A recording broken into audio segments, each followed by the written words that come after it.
Good morning. Welcome back. Hope all are keeping fine. Today we are discussing about a new chapter, the United Nations Organization.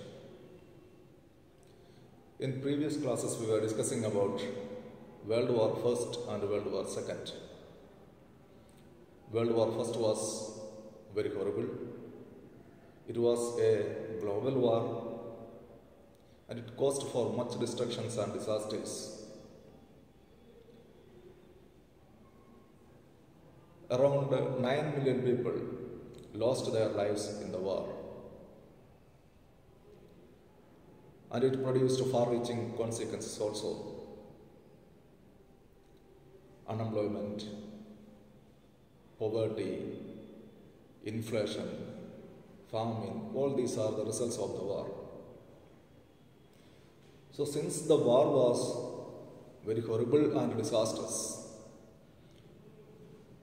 the world leaders decided to form an organization which would be able to stop future wars. So thus, the League of Nations was formed in 1920. The League of Nations was an international organization formed in 1920, and its main objective was to stop future wars and to maintain peace and security among world nations. But the League of Nations was a failure. It could not prevent the wars, and that is why again there was one more global war, that was the World War II. The World War II was more horrible and disastrous than the World War I. It is believed that over 50 million population lost their lives in World War II. So since the League of Nations was a failure and the dogs of war was also horrible, when the Second World War started, the leaders of America and Britain, British Prime Minister and American President, they conducted a meeting and they discussed the matter of forming an organization that is more powerful than the League of Nations. They felt since the League of Nations was not powerful enough, the Second World War started. And if one more war is there,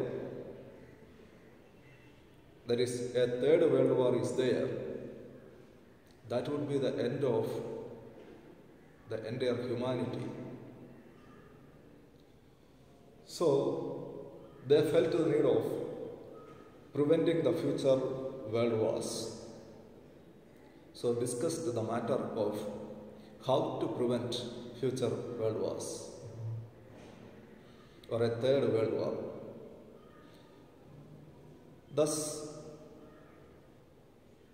they planned of making an organization which is more powerful than the League of Nations. Then again, many meetings were held under the leadership of Britain and USA. Russia was also a member.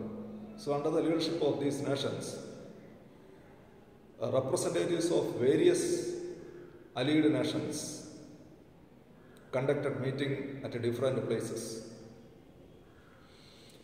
So finally, these representatives of the nations conducted a meeting at San Francisco, that is known as the San Francisco Conference.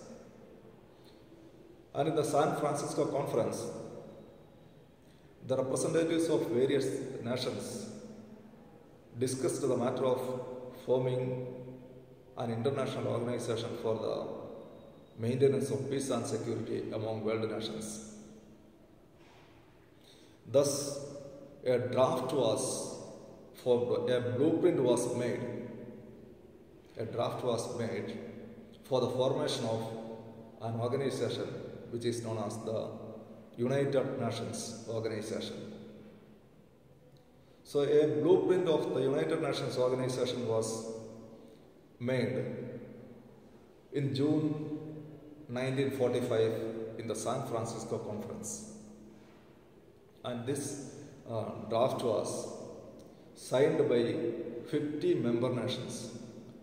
Representatives of 50 nations were members of the San Francisco Conference, and the 50 member nations signed on this draft. And later 29 representatives of this conference, including the 5 permanent members of the Security Council, ratified this draft, and finally or officially the United Nations Organization came into being on 24th October 1945. So thus an international organization named the United Nations Organization, or the UNO or UN, officially came into being on 24th October 1945.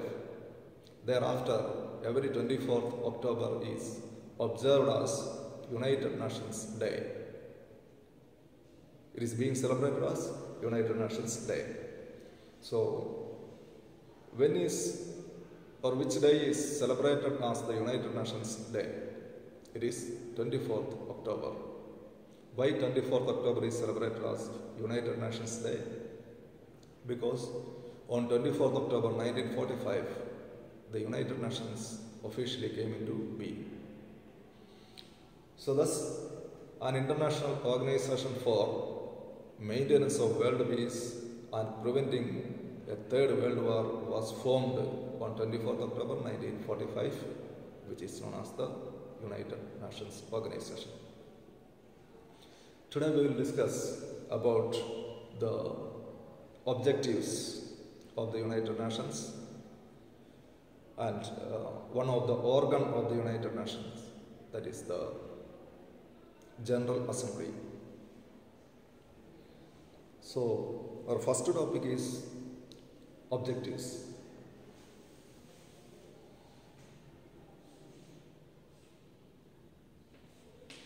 United Nations Organization.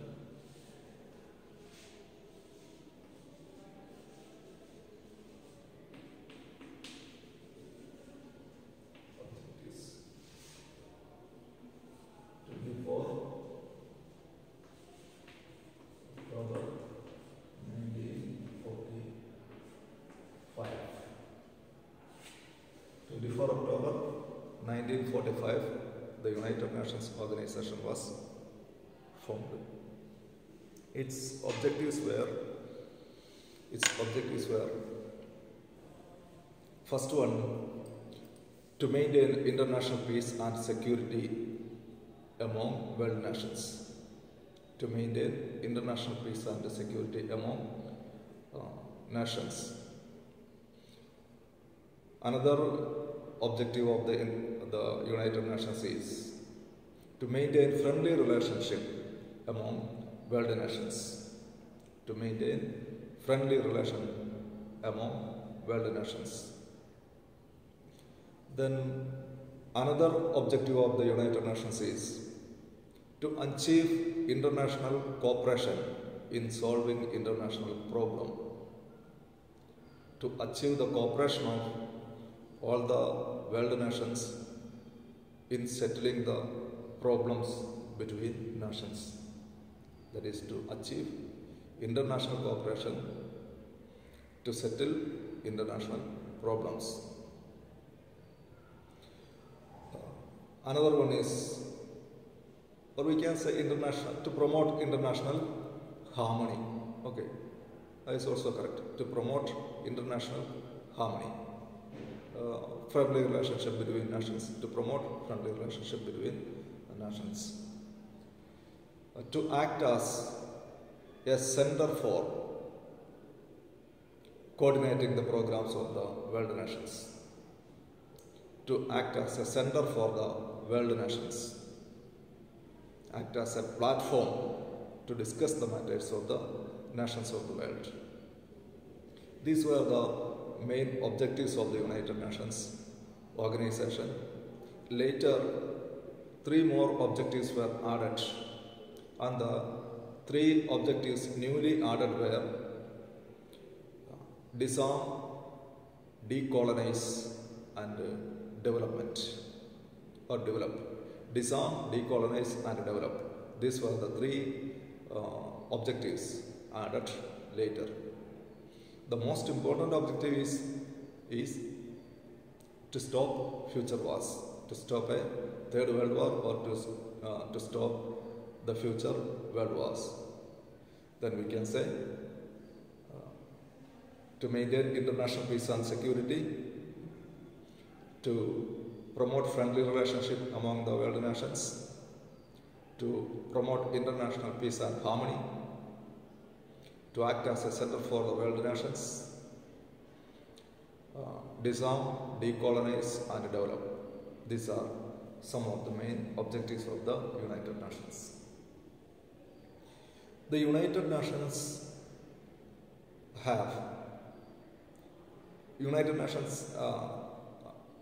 has 6 principal organs. The United Nations executes its policies and programs through 6 organs. So United Nations are having 6 principal organs. The 6 principal organs are the General Assembly, the Security Council, International Court of Justice, Economic and Social Council, Trusteeship Council, and the Secretariat. These are the 6 organs of the United Nations: the General Assembly, Security Council, International Court of Justice, Economic and Social Council, Trusteeship Council, and the Secretariat. But we have to learn about 3 of these organs only. Composition and functions of 3 of the organs. They are General Assembly, Security Council, and International Court of Justice. First we learn about General Assembly.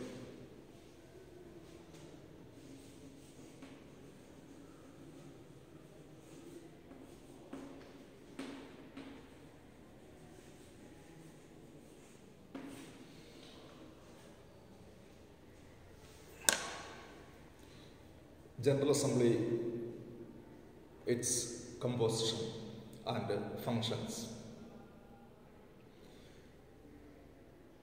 All the peace-loving nations who are ready to obey and follow the principles of the UN can become member of the United Nations.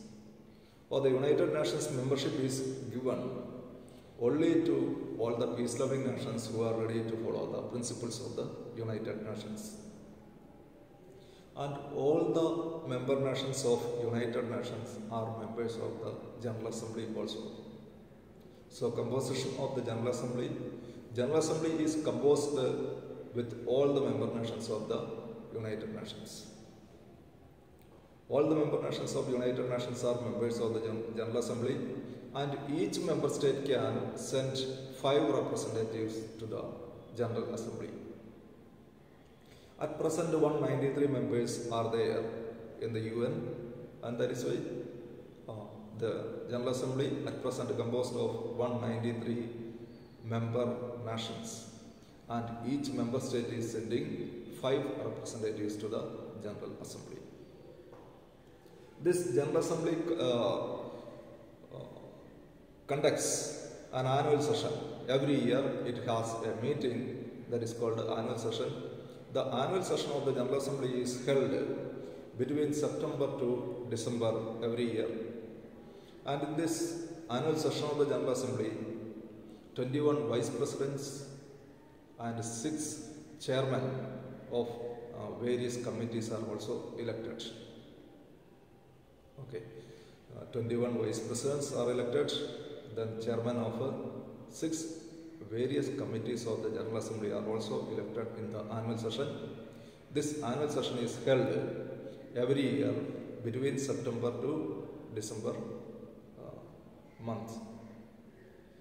But special sessions also can be conducted. In addition to that, special sessions also can be conducted. That's on the request of the majority of the member nations or on the request of the this Security Council. Okay, special sessions can be conducted. Then regarding the functions, powers and functions of the General Assembly. General Assembly performs certain powers and performs certain functions, and it has many powers. Some of the important powers and functions of the General Assembly we will discuss here. First one is to appoint the Secretary General of the United Nations. Secretary General of is the highest executive officer of the United Nations. The UN Secretary General is appointed by the General Assembly on the recommendation of the Security Council. The General Assembly appoints the Secretary General of the United Nations. One of the most important functions of the General Assembly, to appoint the Secretary General of the United Nations. Another one, to elect the judges of the International Court of Justice. International Court of Justice is another organ of the United Nations, and to elect the judges of this Court of Justice.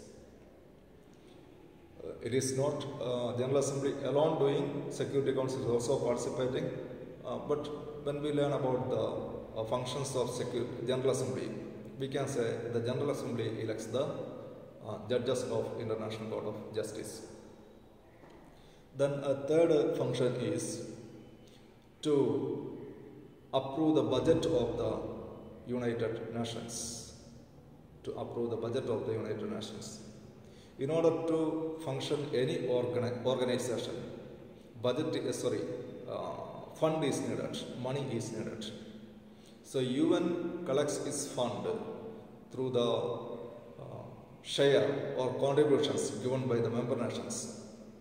All the member nations have to give or have to contribute a certain amount of money to the United Nations, and this share of each member nation is decided by the General Assembly.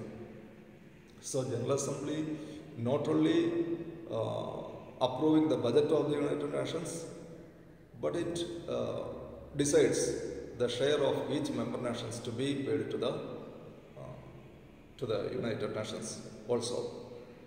So General Assembly approves the budget of the United Nations.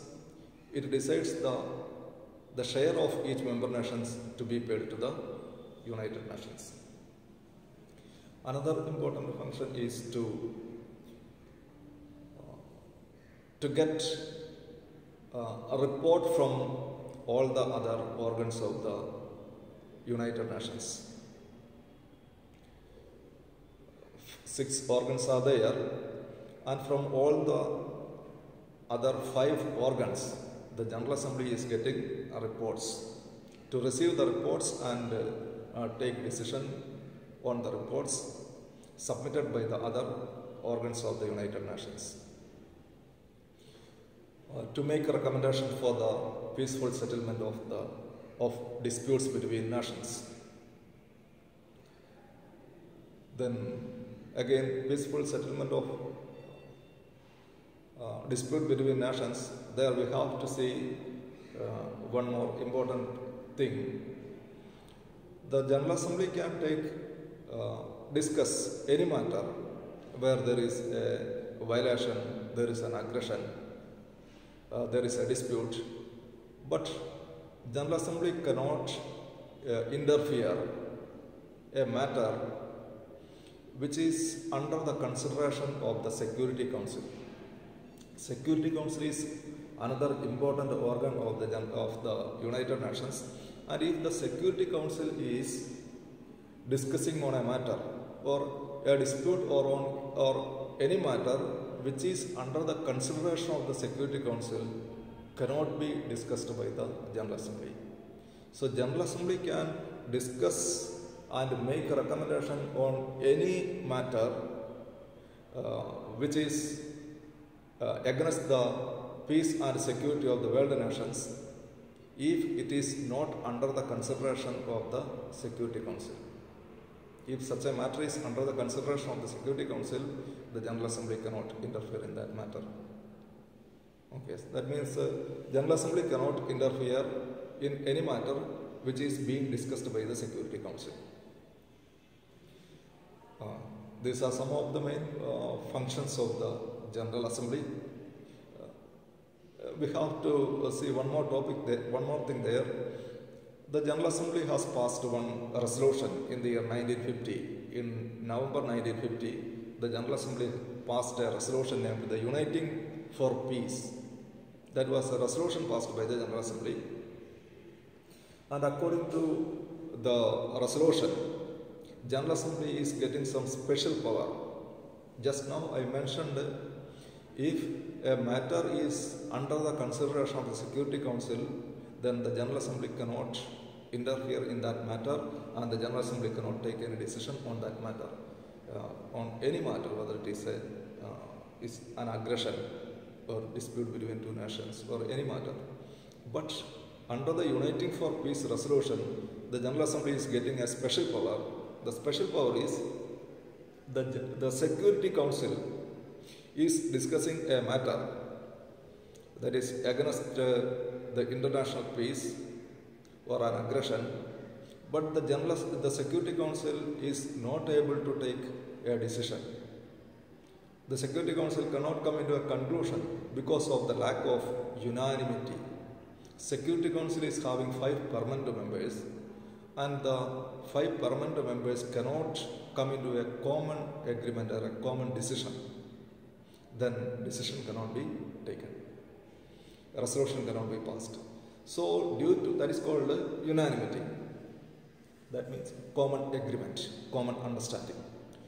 If the Security Council cannot take a decision on a matter due to lack of unanimity, due to lack of common agreement, lack of common understanding, the Security Council fails to take a decision in such a matter, the General Assembly can take decision.